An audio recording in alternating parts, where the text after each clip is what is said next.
여자가 시집을 왔으면 당연히 제 손으로 살림을 해야지. 무슨 가사도우미야? 제정신이야. 신혼 겨우 이틀째 시어머니는 내 허락도 없이 입주 가사도우미 아주머니를 쫓아내며 싱크대에 산더미처럼 쌓인 설거짓거리를 가리키며 내게 말했다. 나를 뼛속까지 사랑한다던 내 남편은 그 옆에서 눈치를 보며 기어들어가는 목소리로 변명했다. 지아야, 엄마도 다 우리 잘되라고 하시는 말씀이잖아. 당신이 조금만 고생해주라. 나는 그저 묵묵히 얼음물 한 모금을 마시고는 돌아서서 출근길에 올랐다. 그리고 차 안에서 모바일 뱅킹 앱을 켜 내 명의로 되어 있던 그 모자의 모든 가족 카드를 정지시키고 현관문 도어록 비밀번호를 바꿔버렸다. 다음 날 내 휴대폰은 그들이 걸어온 전화로 터질 지경이었다. 부재중 전화만 117통. 청담동의 최고급 피부과에서 관리를 다 받고도 결제를 하지 못해 발이 묶인 시어머니와 회사 후배들을 줄줄이 달고 최고급 한우 전문점에 갔다가 잔액 부족이 뜬 결제 단말기 앞에서 사시나무 떨듯 떨고 있을 마마보이 남편 때문이었다. 구독 버튼을 눌러 여주인공이 어떻게 반격을 펼치는지 저와 함께 지켜봐 주시죠. 자, 이제 이야기가 시작됩니다. 현관 초인종이 3번 울렸다. 나는 침실 전신 거울 앞에 서서 셔츠 소매 단추를 채우고 있었다. 벽시계는 6시 30분을 가리키고 있었다. 신혼 이틀째, 침대 위 이불은 아직 불룩하게 솟아 있었고 남편 이도윤은 옅은 코골이까지 하며 세상 모르고 깊이 잠들어 있었다. 밖에서는 주방을 오가는 가벼운 발소리가 들려왔다. 내가 고용한 가사도우미 아주머니가 아침 식사를 준비하는 중이었다. 초인종 소리에 아주머니의 움직임이 멈칫했다. 인터폰 모니터를 잠시 들여다본 아주머니는 종종 걸음으로 침실문 앞까지 와서 목소리를 한껏 낮춰 말했다. 사모님, 연세가 좀 있으신 어르신 같은데요. 아주머니의 말이 채 끝나기도 전에 대문 밖에서 도어록 비밀번호를 누르는 삑, 삑 소리가 들려왔다. 6자리의 숫자, 단 한 번의 망설임도 없는 속도였다. 곧이어 잠금이 해제되는 묵직한 기계음이 울렸다. 대문이 활짝 열리며 복도의 찬바람이 마포구에 위치한 이 최고급 주상복합 아파트 안으로 훅 밀려 들어왔다. 아이고, 참나. 기가 막혀서. 슬리퍼를 신은 발로 바닥을 쿵쿵 딛는 소리와 함께 시어머니 조정숙 여사가 들어섰다. 그녀는 들고 있던 커다란 에코백을 현관 대리석 바닥에 툭 내동댕이 쳤고 둔탁한 소리가 울려 퍼졌다. 나는 침실에서 나와 복도에 멈춰 섰다. 어머니, 이렇게 이른 시간에 어쩐 일이세요? 나는 깍듯한 존댓말로 입을 열었다. 조정숙 여사는 겉옷조차 벗지 않은 채 신발을 신고 거실로 성큼성큼 걸어 들어왔다. 그녀의 시선은 레이더망처럼 소파와 거실장을 훑고 지나가더니 이내 탁 트인 오픈형 주방에 꽂혔다. 아주머니는 아일랜드 식탁 앞에 서서 젓가락을 들고 있었고 식탁 위에는 이미 몇 가지 밑반찬과 김이 모락모락 피어오르는 된장찌개가 차려져 있었다. 이르다고 시어머니의 눈썹이 치켜 올라갔고 천장이 높은 거실에 쩌렁쩌렁 울릴 만큼 목소리가 커졌다. 해가 중천에 떴는데 이게 일러? 내가 이렇게 기습 점검을 안 왔으면 내 아들이 뒤집게 한번 안 잡아본 사모님을 모시고 사는 줄 꿈에도 몰랐겠네. 그녀는 주방을 향해 성큼성큼 다가갔다. 아주머니는 어찌할 바를 모른 채 가볍게 고개만 숙였다. 당신 누구요? 시어머니는 아주머니의 코앞에 삿대질하며 대뜸 반말을 내뱉었다. 저는 아침 식사랑 청소를 담당하는 자주머니는 앞치마에 손을 닦으며 잔뜩 주눅든 모습을 보였다. 시어머니는 코웃음을 치며 입꼬리를 아래로 깊게 끌어내렸다. 그녀는 들고 있던 가죽 가방의 지퍼를 신경질적으로 열어젖히고 지갑을 꺼냈다. 지갑에서 노란색 신사임당 5만원권 지폐 2장을 쑥 뽑아내더니 대리석 식탁 위로 탁 소리가 나게 내리쳤다. 이거 받고 당장 나가요. 시어머니가 턱을 치켜들었다. 앞으로는 얼씬도 하지 말고. 아주머니는 멍한 표정으로 나를 도움을 청하듯 바라보았다. 나는 그 자리에 가만히 선 채 아무 말도 하지 않았다.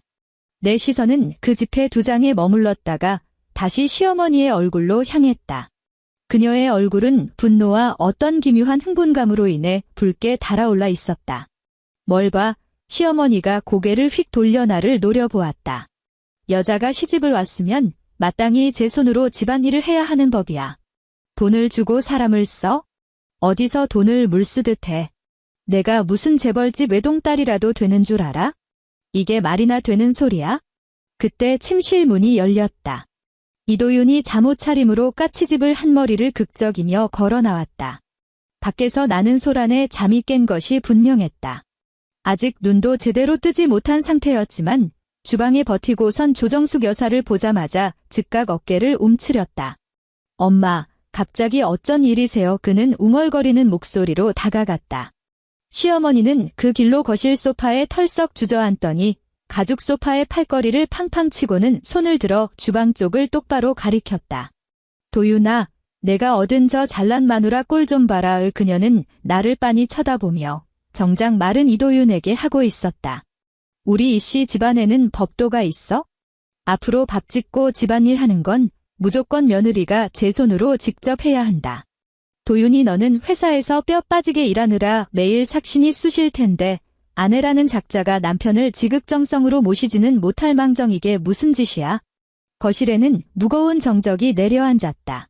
눈치를 보던 아주머니는 황급히 식탁 위에 지폐를 챙겨 들고 앞치마를 풀었다. 고개를 푹 숙인 채 젠걸음으로 현관을 향해 걸어갔고 대문이 닫히는 소리조차 크게 내지 못한 채 서둘러 빠져나갔다. 대문이 닫히는 소리는 텅 빈 아파트 안에서 유난히 선명하게 울렸다. 나는 고개를 돌려 이도윤을 바라보았다. 그는 내 시선을 피했다. 고개를 푹 숙인 채 어쩔 줄 몰라 하며 뒤통수만 극적거리더니 슬그머니 시어머니가 있는 쪽으로 한 걸음 물러섰다. 저기 지아야. 이도윤은 바닥만 응시하며 기어들어가는 목소리로 말했다. 엄마 말씀이 맞아. 당신 연봉도 엄청 높은데 집안일 조금 하는 건 그냥 헬스장 가서 운동한다고 생각해. 엄마 화나시게 하지 말고 내가 이렇게 부탁할게, 응? 나는 내 눈앞에 있는 이 남자를 찬찬히 뜯어보았다. 32살의 나이, 배가 살짝 나오기 시작한 체형. 지금 내 명의로 된 내 집에서 허리를 굽신거리며 자기 어머니에게 굴복하라고 나를 종용하고 있었다.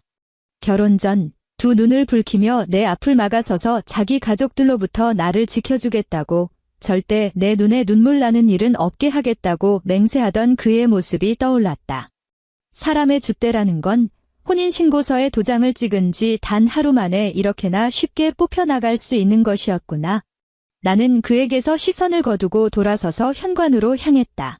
옷걸이에 걸려있던 코트를 꺼내 입고 장식장 위에 놓인 서류 가방을 집어들었다. 알겠습니다. 어머니. 내 목소리는 나 자신조차 놀랄 만큼 평온했다.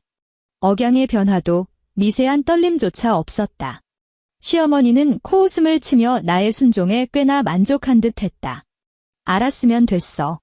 저녁상은 상다리가 부러지게 차려놔. 이 도윤이가 갈비찜을 참 좋아하니까.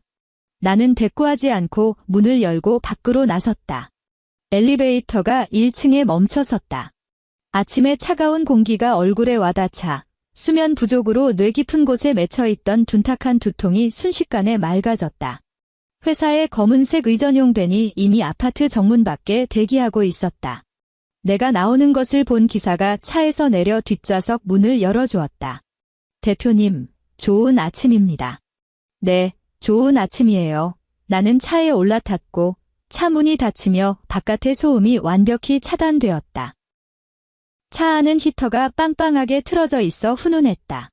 나는 푹신한 가죽 시트에 몸을 기대고 서류 가방에서 스마트폰을 꺼내 모바일 뱅킹 앱을 실행했다. 처리해야 할 일이 산더미였다. 대형 제약회사의 영업총괄 대표로서 몸에 밴 직업병이었다. 문제가 생기면 감정을 배제하고 문제를 해결할 것. 안면 인식으로 로그인이 완료되었다. 신용카드 관리 페이지로 들어가 내보낸 카드 밑으로 연결된 2장의 가족카드 결제 내역을 찾아냈다. 손가락으로 화면을 가볍게 쓸어 올리자 결제 내역이 줄줄이 떴다. 조정숙 여사, 어제 결제 내역. 강남구 물광 피부과 리프팅 시술, 150만원 홍삼 전문 매장 최고급 선물 세트, 150만원 총 300만원. 이도윤 씨, 그제 결제 내역. 외곽 골프 클럽 회원권 및 식음료 200만 원. 그들은 카드를 긁을 때 단 한 번도 손을 떨지 않았을 것이다. 이 카드가 가져다주는 편리함을 너무나도 당연하게 누리며 소위 말하는 중산층 가정의 품위를 유지해왔다. 시어머니는 개모임에서 자기가 받는 최고급 피부 관리를 자랑했을 것이고 이도윤은 선후배들 앞에서 돈 잘 쓰는 통 큰 임원 행세를 했을 것이다. 하지만 그들은 한 가지 사실을 새카맣게 잊고 있었다. 이 카드의 결제 대금이 빠져나가는 계좌가 바로 내 월급 통장이라는 것을. 나는 화면을 내려다보며 입꼬리를 비틀었다. 아주 옅고 차가운 비소가 번졌다. 그리고 두 가족카드 내역 옆에 있는 빨간색 옵션 버튼을 눌렀다. 시스템 화면에 가족카드를 분실 신고하고 해지하겠냐는 확인 메시지가 떴다. 이 작업은 되돌릴 수 없으며 연결된 모든 자동이체와 결제 기능이 즉시 정지된다는 안내도 함께였다. 나는 주저없이 확인을 눌렀다. 화면에 로딩 표시가 잠시 돌더니 이내 정상적으로 처리되었다는 초록색 알림창이 떴다. 나는 뱅킹 앱을 끄고 연락처를 열어 아파트 관리사무소로 전화를 걸었다. 안녕하세요. A동 펜트하우스 입주민 강지아입니다. 네, 강 대표님. 무엇을 도와드릴까요? 스마트 도어록 AS 기사님 좀 연결해주세요. 10분 전에 외부인에게 저희 집 대문 비밀번호가 노출되었습니다. 지금 당장 비밀번호 시스템을 바꾸고 기기에 등록된 모든 지문 정보도 완전히 삭제해주세요. 알겠습니다. 즉시 기사님을 출장 보내 조치하도록 하겠습니다. 처리가 완료되면 대표님 휴대폰으로 새로운 임시 비밀번호를 발송해 드리겠습니다. 감사합니다. 전화를 끈 차차가 회사 지하의 VIP 전용 주차장으로 미끄러져 들어갔다. 나는 휴대폰을 가방에 넣고 차 문을 밀어 열었다. 하이힐 굽이 시멘트 바닥에 부딪히며 경쾌한 소리를 냈다. 오전 9시 정각. 회사 최상층 대회의실. 나는 긴 회 테이블의 상석에 앉아 있었다. 빔 프로젝터의 빛이 스크린에 쏘아지며 하반기 매출 예상 곡선을 띄웠다. 부산지사의 수급률이 지난 분기 대비 3%포인트나 떨어졌습니다. 나는 손에 든 서류를 넘기며 말했다. 목소리가 크지는 않았지만 긴 테이블 끝에 앉은 지사장들까지 똑똑히 들을 수 있을 만큼 명확했다. 다음 주 금요일까지 이 금액이 계속 미수금 목록에 남아있다면 지사장님은 인사과에 가서 퇴직금 정산 서류를 받아가시면 됩니다. 담당 지사장의 이마에는 식은땀이 송글송글 맺혔고 그는 더듬거리며 알겠다고 고개를 끄덕였다. 회의는 아주 순조롭게 진행되었다. 내 표정에서 뭔가 이상한 낌새를 눈치챈 사람은 아무도 없었다. 아침에 아파트에서 벌어진 그 한바탕 촌극은 그저 구두 밑창에 들러붙은 껌딱지 같은 것에 불과했다.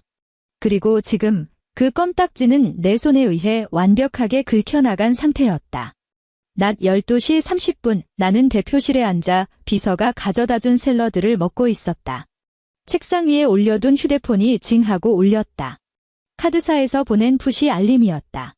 곧이어 화면에 결제 실패 알림이 떴다. 끝자리 4452번 가족카드로 강남구 물광 피부과에서 80만 원 결제를 시도했으나 카드 해지로 인해 승인이 거절되었다는 내용이었다. 나는 양상추 한 조각을 포크로 찍어 입에 넣었다. 10초도 채 지나지 않아 휴대폰이 다시 한번 울렸다. 그리고 곧바로 세 번째 진동이 이어졌다. 똑같은 매장, 똑같은 금액, 똑같은 승인 거절 상태였다. 나는 포크를 내려놓고 옆에 있던 블랙커피를 들어 한 모금 마셨다. 내 머릿속에는 그 상황이 너무나도 선명하게 그려졌다. 환하고 고급스러운 피부과 로비, 촌스러운 보라색 꽃무늬 블라우스를 입고 콧대를 한껏 높인 채 데스크에 카드를 척내미는 조정숙 여사. 그리고 곧이어 단말기에서 울리는 삐빅하는 오륨. 간호사가 난처한 미소를 지으며 카드를 사용할 수 없다고 안내하자 그녀는 씩씩거리며 데스크를 쾅쾅 내리치고는 기계가 고장난 게 틀림없다며 고래고래 소리를 지를 것이다. 관리를 마치고 차를 마시며 앉아있던 우아한 사모님들은 겉으로는 신경 쓰지 않는 척하면서도 아주 노골적인 위아래 훑어보기로 그녀를 평가할 것이다. 그런 멸시 어린 시선은 그녀의 뺨을 직접 후려치는 것보다 훨씬 더 큰 모멸감을 안겨주었을 터였다. 10분 뒤, 내 개인 휴대폰이 요란하게 울리기 시작했다. 화면에는 시어머니 조정숙이라는 이름이 번쩍이고 있었다.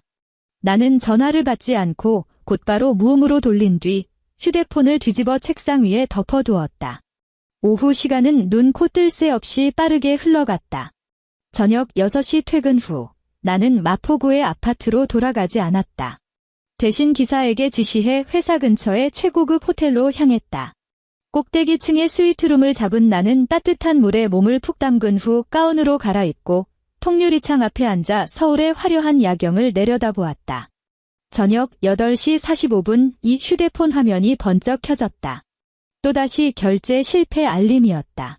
끝자리 7890번 카드로 한우명가에서 120만원 결제를 시도했지만 역시나 정지된 카드라 승인이 거절되었다는 내용이었다.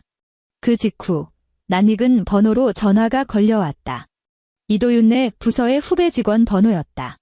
예전에 회사 연말 송년회 자리에서 딱 한 번 인사를 나눈 적이 있었다. 나는 통화 버튼을 위로 슬쩍 밀었다.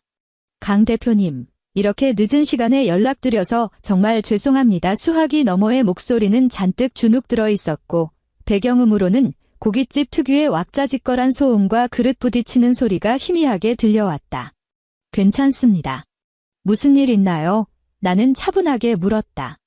저기, 도윤 선배님이 오늘 결혼턱을 쏘시겠다며 저희 부서원들을 다 데리고 한우를 사주셨거든요. 그런데 계산할 때 보니까 선배님 카드가 싹 다 정지돼서 결제가 안 떨어져서요. 선배님은 지금 식은땀을 뻘뻘 흘리면서 통장에 분명히 돈이 있다고 점장님이랑 실랑이를 벌이고 계십니다. 저희 후배들이 현금을 모아봤는데도 택도 없이 부족해서 선배님은 지금 여기저기 돈 빌리려고 전화 돌리시느라 정신이 없으세요. 아, 그런가요? 나는 유리창에 비친 내 흐릿한 모습을 응시했다. 아마 다른 카드를 잘못 들고 나갔나 보네요. 그쪽 부서 인원이 총 몇 명이죠? 6명입니다. 대리님 계좌번호 문자로 남겨주세요. 제가 밥값 이체해 드릴 테니까 대리님이 대신 결제 좀 해주세요.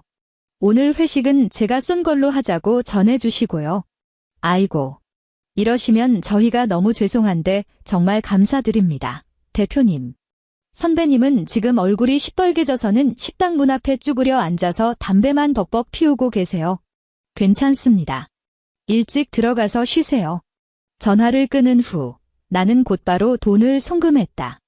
나에게 이 정도 금액은 아무것도 아니었지만 내 목적은 이도윤의 회사 사람들이 그의 실체를 똑똑히 알게 하는 것이었다.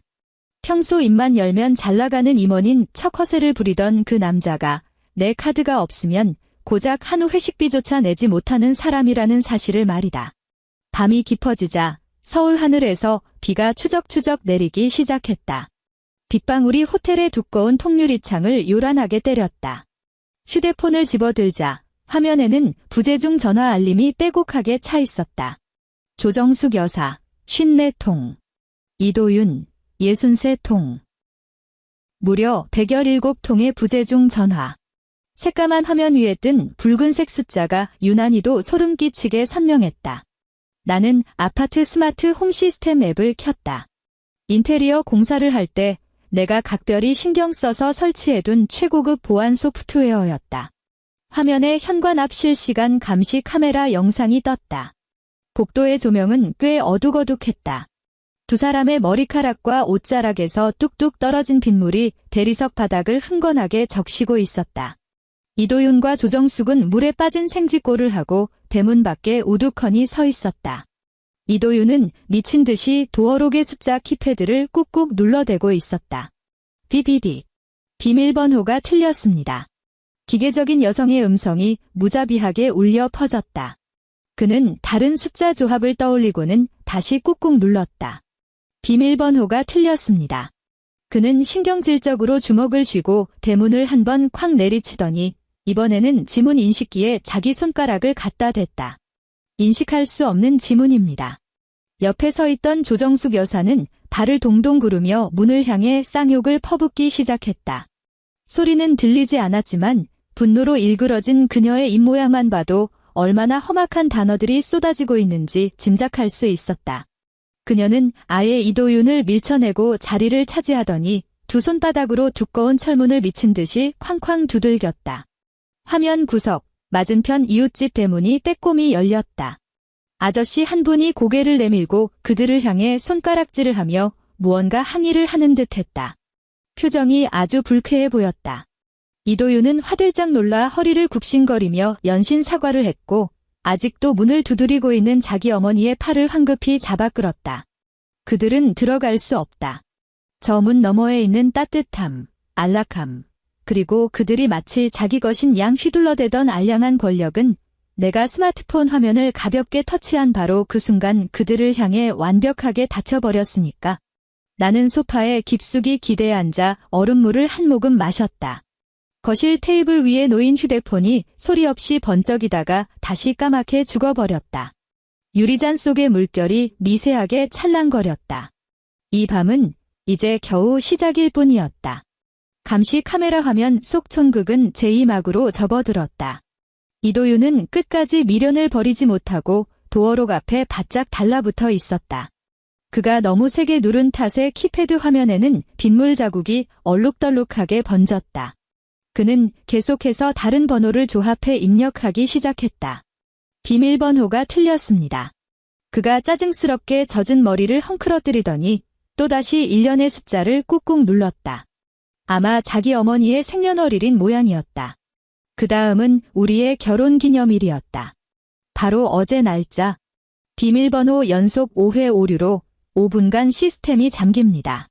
현관문에서 귀를 찢을 듯한 길고 날카로운 전자 경보음이 울려 퍼졌고 어두운 복도에서 붉은색 경고등이 미친 듯이 깜빡거렸다. 이도윤은 완전히 넋이 나간 듯했다. 그는 뒷걸음질을 치더니 굳게 닫힌 대문을 멍하니 쳐다보았다.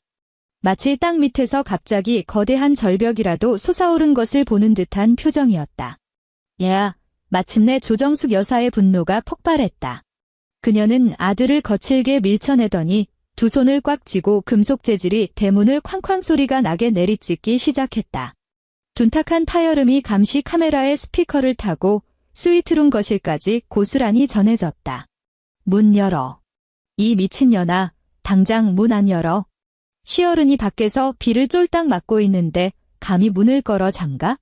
내년 혼자 이 집 쓰는 줄 알아? 이도윤. 넌 거기 멍청하게 서서 뭐해. 당장 이 문 때려 부수지 않고. 그녀가 하도 고래고래 악을 쓰는 바람에 복도의 센서 등은 꺼질 기미가 보이지 않았다. 결국 맞은편 이웃집 대문이 참다 못해 활짝 열렸다. 평소 엘리베이터에서 마주칠 때면 항상 사람 좋게 웃으며 인사를 건네던 앞집 아저씨가 지금은 잠옷 차림으로 얼굴이 불그락푸르락해진 채 문가에 버티고 서 있었다. 아니, 거참 웬만하면 좀 합시다. 아저씨의 목소리에는 억눌린 화가 가득했다. 한밤중에 남의 집 문을 왜 부수려고 난리입니까? 동네 사람들 잠 다 깨울 일 있어요? 한 번만 더 쿵쾅거리면 당장 경비실 불을 겁니다. 이도윤은 기겁을 하며 어깨를 움찔하더니 반사적으로 허리를 굽혀 싹싹 빌기 시작했다. 죄송합니다. 정말 죄송합니다. 저희가 이 집 사는 사람들인데 도어록이 잠깐 고장이 난 것 같아서요. 금방 해결될 겁니다. 금방이요. 입주민이라고요. 아저씨는 미간을 찌푸린 채 온몸이 물에 젖어 꼬리 말이 아닌 이 모자를 위아래로 미심쩍게 훑어보았다. 이 집에는 젊은 여자 대표님 혼자 사는 걸로 아는데 그쪽 같은 사람들은 머리털 나고 한 번도 본 적이 없는데요. 당장 안 가시면 바로 경찰에 신고하겠습니다. 조정숙 여사는 그 말을 듣자마자 꼬리를 내리기는커녕 오히려 펄펄 뛰었다.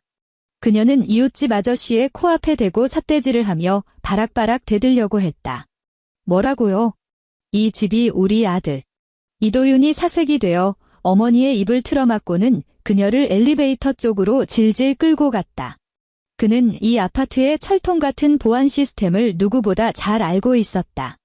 아니나 다를까 이분도 채 지나지 않아 제복을 차려입은 보안 요원 2명이 엘리베이터에서 내렸다. 감시 카메라 영상에는 소리가 녹음되지 않았지만 이도윤이 보안 요원들 앞에서 얼굴이 새빨개진 채 자기가 이 집의 남편이라고 어떻게든 변명하려 애쓰는 모습이 역력하게 보였다. 하지만 그는 그것을 증명할 서류 조각이 하나 가지고 있지 않았다. 집문서에는 오직 내 이름만 박혀 있었고 아파트 관리사무소 시스템에도 내 단독 명의로만 등록되어 있었기 때문이다.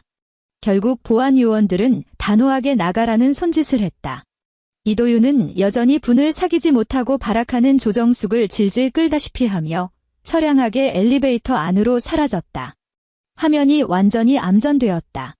나는 감시 카메라 앱을 끄고 휴대폰을 옆으로 툭 던져버렸다. 유리잔을 들어 남은 얼음물을 단숨에 들이켰다. 목구멍을 타고 위장으로 차갑게 쏟아져 내리는 물줄기가 내 정신을 그 어느 때보다도 번쩍 들게 만들었다. 다음 날 아침, 나는 회사로 출근하지 않았다. 비서에게 메시지를 보내 오전 회의를 오후로 미루라고 지시했다.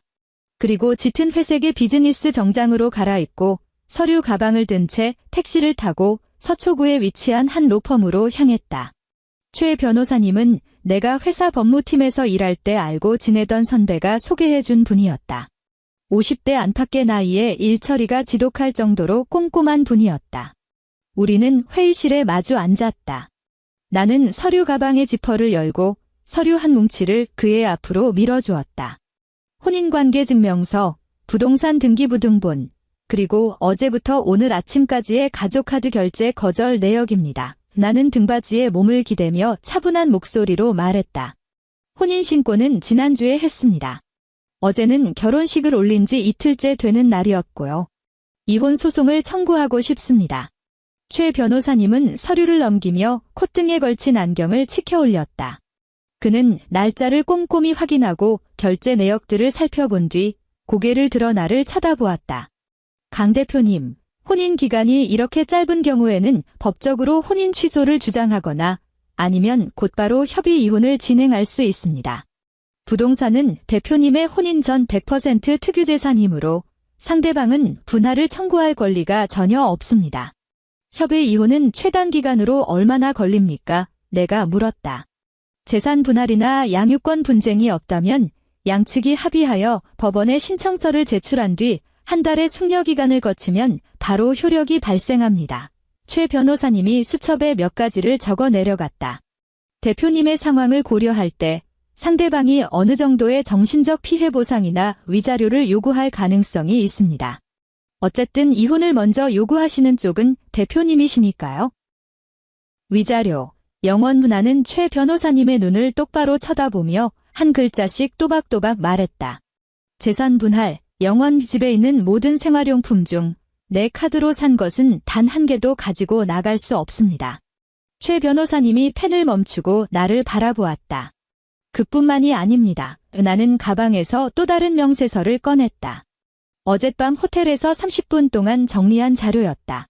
연애 시절부터 어제까지 이도윤이 온갖 명목으로 나에게 떠넘긴 생활비, 자기 어머니 병원비, 심지어 본가 집 수리비까지.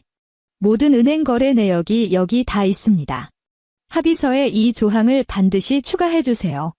만약 그가 서명을 거부하거나 계속 질척거린다면 즉시 사기 및 부당이득 반환 청구로 민사소송을 제기하겠다고요.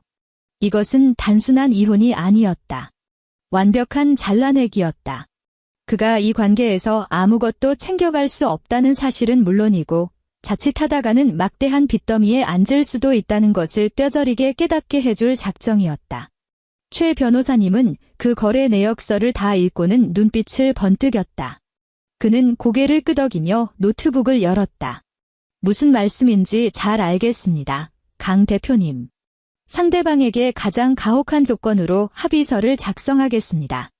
이 정도 조항이라면 상대방도 보는 즉시 자신의 처지를 파악할 수 있을 겁니다.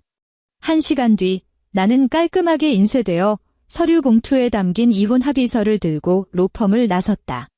서울의 비는 이미 그쳐 있었고 하늘은 잿빛으로 흐렸다. 나는 휴대폰을 꺼내 이도윤 번호의 차단을 해제했다.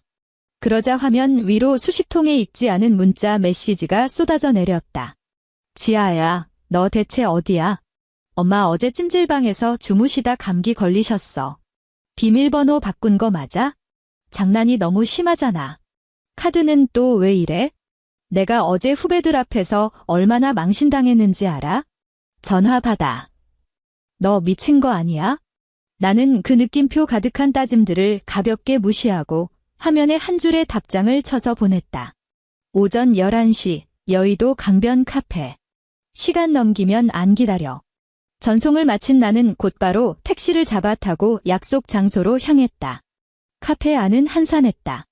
나는 창가에 구석 자리를 골라 앉아 아이스 아메리카노를 한 잔 주문했다. 커피가 나왔을 때 유리잔 안에서 얼음이 부딪히며 경쾌한 소리를 냈다.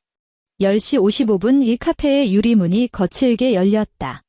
문을 밀고 들어오는 힘이 어찌나 셌던지 문에 달린 종이 귀를 찌를 듯이 시끄럽게 울려댔고 카운터에 있던 직원과 책을 읽고 있던 손님 몇 명의 미간이 일제히 찌푸려졌다.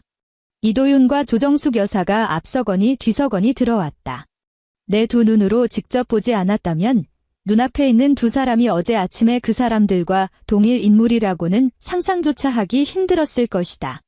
어제 아침 조정숙 여사는 빳빳하게 다림질된 보라색 실크 블라우스를 입고 명품 가방을 든 채 자기 영지를 순시하는 여왕처럼 굴었다. 그러나 지금 그녀의 머리카락은 비를 맞은 뒤 제대로 말리지도 못해 두피에 떡진 채 찰싹 달라붙어 있었고 눈가의 주름에는 미처 떼지 못한 눈곱과 깊은 피로가 덕지덕지 묻어 있었다. 게다가 몸에서는 찜질방에 싸구려 비누 냄새와 땀에 찌든 시큼한 냄새가 훅 끼쳐왔다. 이도윤의 몰골도 크게 다르지 않았다. 어젯밤에 입었던 정장을 그대로 입고 있었는데 셔츠 기든 쭈글쭈글했고 사람 전체가 수분이 쫙 빠진 시들시들한 배추 쓰레기 같았다. 그들의 시선이 카페 안을 한 바퀴 휘굴더니 이내 구석자리에 앉아있는 나를 찾아냈다. 조정숙 여사의 두 눈에 순식간에 불길이 타올랐다. 그녀는 바닥이 쿵쿵 울릴 정도로 발을 구르며 매섭게 돌진해왔다. 이도윤이 뒤따라오며 그녀를 말려보려 손을 뻗었지만 그녀는 그 손을 매몰차게 뿌리쳤다. 그녀가 내 테이블 앞에 다다르는 바로 그 1초의 순간 그녀는 벼락같이 손을 뻗어 내 앞에 놓여있던 아이스 아메리카노 잔을 낚아채더니 일말의 망설임도 없이 내 얼굴을 향해 확 뿌려버렸다. 그녀가 내 쪽으로 돌진해 오는 것을 본 순간 나는 이미 그녀가 무슨 짓을 할지 예상하고 있었다. 나는 의자에 앉은 채로 두 다리에 힘을 꽉 주고 의자와 함께 뒤로 반 미터쯤 쑥 미끄러져 물러났다. 얼음이 섞인 진갈색 커피가 내 콧등을 스치듯 날아가 내가 방금 전까지 앉아있던 의자 등받이에 대부분 쏟아졌고 일부는 바닥에 튀었다. 이 독사 같은 년, 조정숙 여사는 빈 유리잔을 테이블 위에 쾅 소리가 나게 내리치며 지붕이 날아갈 듯한 큰 소리로 악을 썼다. 내년이 감히 시열은 카드를 정지시켜? 감히 우리를 문 밖에 내쫓아? 내년이 반란이라도 일으키겠다는 거야. 죽고 싶어 환장했어? 카페 안은 일순간 쥐 죽은 듯 고요해졌다. 직원은 카운터 뒤에서 멍하니 얼어붙었고 손님 몇 명은 아예 자리에서 벌떡 일어났다. 나는 테이블 가장자리를 타고 뚝뚝 떨어지는 커피와 바닥에 나뒹구는 얼음 조각들을 번갈아 쳐다보았다. 어머니, 목소리가 너무 큽니다. 나는 뒤로 물러난 의자에 앉은 채 평온한 눈빛으로 그녀를 응시했다. 여기는 공공장소입니다. 공공장소? 내년이 낯짝이란 걸 알기는 해. 조정숙 여사는 두 손으로 테이블을 짚은 채 가슴을 헐떡였고 침방울이 내 서류 봉투 위까지 튀었다. 내 아들 돈 펑펑 쓰면서 내 아들 집구석에 사는 주제에 감히 이런 짓거리를 해? 당장 카드 정지 풀어. 당장 무릎 꿇고 싹싹 빌어. 안 그러면 오늘 내 손에 죽을 줄 알아. 나는 고개를 돌려 옆에서 창백하게 질린 얼굴로 서 있는 이도윤을 쳐다보았다. 이도윤, 나는 존댓말조차 생략하고 그의 이름을 똑바로 불렀다. 당신 아직 말 안 했어? 이도윤의 어깨가 흠칫 떨리더니 시선이 이리저리 허공을 맴돌았고 내 눈을 마주치지도 못했다. 무슨 말을 해? 조정숙 여사가 아들을 획 째려보더니 다시 나를 노려보았다. 어디서 수작을 부려? 도윤이는 번듯한 대기업 임원이야. 너 같은 년이 우리 이씨 집안에 시집 온 건 내 조상님이 덕을 쌓은 줄이나 알아. 내년 연봉 좀 높다고 감히 남편 머리 꼭대기에 앉으려 들어? 알만했다. 이도윤이라는 이 찌질한 놈은 자기 어머니의 억지스러운 요구에 반박하지 못한 것은 물론이고 그 알량한 자존심을 지키겠답시고 집도 반반씩 돈을 보태 샀으며 카드에 있는 돈도 전부 자기 월급이라고 어머니에게 거짓말을 해온 것이었다. 나는 가볍게 실소를 터뜨렸다. 비웃음도 아니고 그저 이 상황이 뼈저리게 황당해서 나오는 진짜 웃음이었다. 나는 테이블 위에 놓인 서류 봉투에서 문서를 쓱 꺼내 커피로 얼룩진 테이블 위로 툭 던졌다. 조정숙 여사님, 나는 더 이상 어머니라고 부르지 않고 극도로 차갑고 건조한 호칭을 썼다. 당신 아들이 입도 뻥긋 못하니 제가 대신 말씀드리죠. 어제 강남구 물광 피부과에서 리프팅 시술 받으신 돈, 그거 제 돈입니다. 홍삼 선물 세트 사신 돈도 다 제 돈이라고요. 나는 2장의 가족카드 결제 명세서를 그녀의 눈앞으로 쑥 밀어주었다. 그 위에는 숫자 하나하나마다 빨간 펜으로 동그라미가 쳐져 있었다. 아들의 지극한 효심으로 누리신 줄 아셨죠? 천만에요. 그거 제 월급 통장에 연결된 가족카드입니다. 그리고 이 아파트, 마포구 A동 펜트하우스, 계약금도 내가 냈고 대출금도 내가 갚았습니다. 지난달에 마지막 잔금까지 싹 다 털어넣었고 집문서에는 강지아기 3글자만 똑똑히 박혀 있습니다. 나는 조정숙 여사의 얼굴이 불그락푸르락 화를 내던 표정에서 서서히 경악으로 하얗게 질려가는 과정을 지켜보았다. 그녀의 입술이 파르르 떨렸고 명세서 위에 적힌 예금주 이름을 뚫어질 듯 쳐다보았다. 영어를 읽지는 못해도 강지아라는 한글 3글자쯤은 단박에 알아볼 테니까. 말도 안 돼. 그녀는 넋 나간 듯 중얼거리며 아들을 획 돌아보았다. 도윤아, 이 기집애가 지금 무슨 헛소리를 짓거리는 거냐? 이거 내 카드 맞잖아? 이 집 우리 이씨 집안 거 맞잖아? 이도윤은 고개를 푹 숙인 채 2손을 배꼽 앞으로 모아 손가락 관절이 하얘지도록 꽉 쥐고 있었다. 그는 입도 뻥긋하지 못했다. 아직도 상황 파악이 안 되십니까? 나는 2번째 서류인 이혼 합의서를 이도윤의 앞으로 휙 던졌다. 두툼한 종이 뭉치가 테이블 위에 툭 떨어지며 둔탁한 소리를 냈다. 도장 찍어. 나는 이도윤을 똑바로 쳐다보며 말했다. 내가 가사 도우미 쓸 자격이 없고 여자는 마땅히 부엌대기로 살아야 한다고 생각한다면 당신들도 내 돈 쓸 자격 없어. 빈몸으로 나가. 이혼. 조정숙 여사의 목소리가 새된 소리로 갈라졌다. 그녀는 합의서를 획 낚아챘다. 복잡한 법률 용어는 몰라도 맨 위에 적힌 커다란 제목은 분명히 읽을 수 있었을 것이다. 이도윤이 번쩍 고개를 쳐들었다. 그의 2 눈에는 공포와 당혹감이 가득했다. 그는 이 모든 것이 그저 부부싸움 끝에 벌어진 기싸움인 줄로만 알았다. 내가 밖에 나가 하룻밤 자고 오면 자기가 사과하고 좋은 말로 구슬리면 예전처럼 적당히 넘어갈 수 있을 거라고 착각했던 것이다. 내가 대뜸 이혼 합의서를 들이밀 줄은 꿈에도 몰랐겠지. 그는 나를 떠나면 당장 어떤 꼴이 될지 누구보다 잘 알고 있었다. 그 쥐꼬리만 한 월급으로는 매달 신용카드 리볼빙 대금을 메우기에도 턱없이 부족했다. 골프 클럽 회원권, 회식 때마다 긁어대던 법인카드 뺨치는 씀씀이, 친척들에게 뿌리던 최고급 선물들. 그 모든 것이 나의 통장 위에서 쌓아 올린 모래성이었다. 여보. 기도윤의 목소리가 덜덜 떨리기 시작했다. 그는 앞으로 한 걸음 푹 내딛더니 무릎을 꺾고는 카페 복도 바닥에 그대로 털썩 꿇어앉았다. 옆에서 숨을 헉 들이마시는 소리가 2번 들렸다. 옆 테이블 손님들이 낸 소리였다. 이도윤은 무릎을 꿇은 채 2 손을 뻗어 내 종아리를 꽉 끌어안았다. 고개를 든 그의 눈시울이 순식간에 붉어지더니 눈물 콧물이 범벅이 되어 흘러내렸다. 지아야, 여보, 내가 잘못했어. 내가 진짜 죽일 놈이야. 엄마를 못 말린 내 잘못이야. 내가 미쳤었어. 한 번만, 딱 한 번만 용서해주면 안 될까? 우리 어제 신혼 이틀째였잖아. 남들이 알면 우리를 뭐라고 하겠어? 날 이대로 버리지 마. 그의 소나귀 힘은 어찌나 센지 정장 바지 너머로 그의 손바닥에서 배어나오는 축축한 땀과 끈적임이 고스란히 느껴졌다. 내 위장에서 격렬한 구역질이 치밀어 올랐다. 나는 자리에서 벌떡 일어났고 오른쪽 다리에 힘을 주어 그의 손을 쓰레기 털어내듯 획 뿌리쳤다. 중심을 잃은 그는 바닥에 나동그라졌다. 미안한데 나 결벽증 있어. 나는 내게 평생을 맹세하던 이 남자를 벌레 보듯 내려다보았다.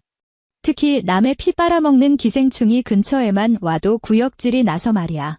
감히 내 아들 보고 벌레라고. 조정숙 여사가 완전히 이성을 잃었다. 그녀는 손에 들고 있던 합의서를 북북 찢어버리더니 내 머리채를 잡아채려고 미친 듯이 달려들었다. 나는 피하지 않았다. 그저 내 코앞까지 달려드는 그녀를 차갑게 노려볼 뿐이었다. 어디선가 남자 직원 2명이 튀어나와 조정숙 여사의 양팔을 꽉 붙잡았다. 그녀는 직원들의 소나귀에서 발악하는 야수처럼 몸부림쳤고 산발이 된 채 내지르는 비명소리가 모든 사람의 고막을 찢을 듯 울려 퍼졌다. 이 천하의 쌍년아. 돈 좀 있다고 유세 떨어? 이혼. 꿈도 꾸지 마. 내가 절대 가만 안 둘 거야. 너희 회사 로비에 가서 다 뒤집어 엎고 플래카드 걸 거야. 회사 대표고 동료고 간에 내년이 시어미를 핍박하고 쫓아낸 천하의 불효막심한 년이라는 걸 동네방네 다 까발릴 거야. 내가 이 바닥에서 아주 매장을 시켜버릴 테니까 두고 봐. 그녀는 몸부림치고 악을 쓰며 너무 힘을 준 나머지 안면 근육이 기괴하게 일그러져 있었다. 나는 서류 가방에서 마지막 패를 꺼냈다. 검은 바탕에 금박이 박힌 명함이었다. 나는 직원들에게 붙들려 씩씩거리는 조정숙 여사 앞으로 다가가 꽉 쥔 그녀의 주먹 사이로 명함을 억지로 쑤셔 넣었다. 이분은 우리 제약회사 법무팀 수석 변호사님 명함입니다. 나는 그녀의 눈을 똑바로 응시했다. 내 목소리는 크지 않았지만 이 소란스러운 카페 안에서도 소름 돋게 또렷이 들렸다. 가보시죠. 당신 발끝이 우리 회사 정문에 단 1mm라도 닿는 순간, 혹은 밖에서 내 이름 석자를 함부로 입에 올리는 순간, 제가 장담하는데요. 딱 2시간 안에 법원 출석 요구서 받으실 겁니다. 죄목은 업무방해죄 및 명예훼손죄. 그리고 접근금지 가처분 신청까지 걸어서 내 차 배기가스 냄새도 못 맡게 해드릴 테니까요. 조정숙 여사의 앙칼진 고함이 뚝 끊겼다. 그녀는 두 눈을 부릅뜬 채 손에 쥐어진 빳빳한 명함을 마치 저승사자의 명부라도 보는 듯 덜덜 떨며 내려다보았다. 나는 몸을 돌려 아직 바닥에 주저앉아 있는 이도윤을 내려다보았다. 그리고 나는 가방에서 새로 뽑아온 이혼 합의서와 펜을 꺼내 그의 눈앞바닥에 툭 던졌다. 어젯밤 너희 부서 한우 회식, 마지막에 계산한 건 내 돈이었어. 밥값 대신 결제해준 그 후배 녀석, 내 카드 싹 다 정지된 거 이미 동네방네 떠들었을걸. 이도윤의 몸이 감전이라도 된 듯 파르르 떨렸고 얼굴에 핏기가 싹 가셨다. 그가 평생을 바쳐 지키고자 했던 단 한 가지. 바로 후배들 앞에서의 그 하찮은 허세가 박살나는 순간이었다. 만약 오늘 당장 여기다 도장 안 찍으면 내일 아침 9시 정각에 너희 회사 인사팀장 책상 위에 상세한 영수증 내역서가 올라갈 거야. 이도윤 과장이 지난 몇 년간 어떻게 마누라 피를 빨아먹으며 잘나가는 임원 코스프레를 해왔는지 조목조목 적혀 있겠지. 아, 참, 너희 부서 회식비 영수증 처리할 때 숫자 부풀려서 삥땅 친 거. 그것도 너희 부장한테 실명으로 제보해 줄게. 어젯밤 결제 내역을 뒤지다 우연히 건진 덤이었다. 액수가 크진 않았지만 그가 회사에서 평생 고개를 들지 못하게 만들고 단칼에 해고당하기에는 충분한 약점이었다. 이도윤은 바닥에 널브러진 합의서를 마치 제 목을 치기 위해 내려오는 작두나를 보듯 공포에 질린 눈으로 쳐다보았다. 그는 내가 빈말을 하는 게 아니라는 걸 너무나도 잘 알았다. 치열한 직장 생활에서 산전수전 다 겪으며 영업총괄 대표 자리까지 올라간 내가 이런 일로 장난을 칠 리가 없었다. 내 방식이 얼마나 잡이 없는지 그가 가장 잘 알고 있을 터였다. 찌글게 도장 찌글게. 이도윤의 목소리는 바람만 불어도 바스러질 듯 비참하게 떨렸다. 그는 사시나무 떨듯 떠는 손으로 바닥에 굴러다니는 펜을 집어들더니 조항 따위는 읽어보지도 않은 채 맨 마지막 서명란에 자신의 이름을 휘갈겼다. 그 순간 조정숙 여사는 더 이상 악다구니를 쓰지 못했다. 그녀는 체념한 듯 팔에 힘을 풀었고 직원들도 조심스레 그녀를 놓아주었다. 바닥에 납작 엎드려 서류에 서명하는 아들의 모습을 보며 그녀는 마침내 자신들이 권력을 쥐고 있다고 착각했던 이 게임에서 사실은 카드를 쥘 자격조차 없었다는 것을 뼈저리게 깨달은 듯했다. 절대적인 자본과 법의 철퇴 앞에서는 그깟 우스운 가부장적 권위 따위는 종이 한 장 두께만도 못했다. 나는 허리를 숙여 서명이 완료된 합의서를 집어들었다. 내용을 꼼꼼히 확인한 후 서류 봉투에 챙겨 넣었다. 오후 2시 서울가정법원 조정실에서 박 단 1분이라도 늦으면 합의 의사가 없는 걸로 간주하고 바로 소송 걸 테니까. 그때 들어가는 변호사 수임료랑 소송 비용은 10원짜리 하나까지 전부 내 청구서에 찍힐 줄 알아.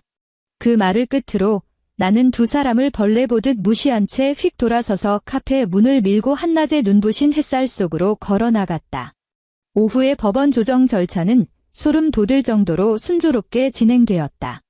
내가 대동한 변호사와 그 두툼한 증거자료 뭉치를 본 조정위원은 굳이 입을 열어 쓸데없는 질문을 던지지도 않았다.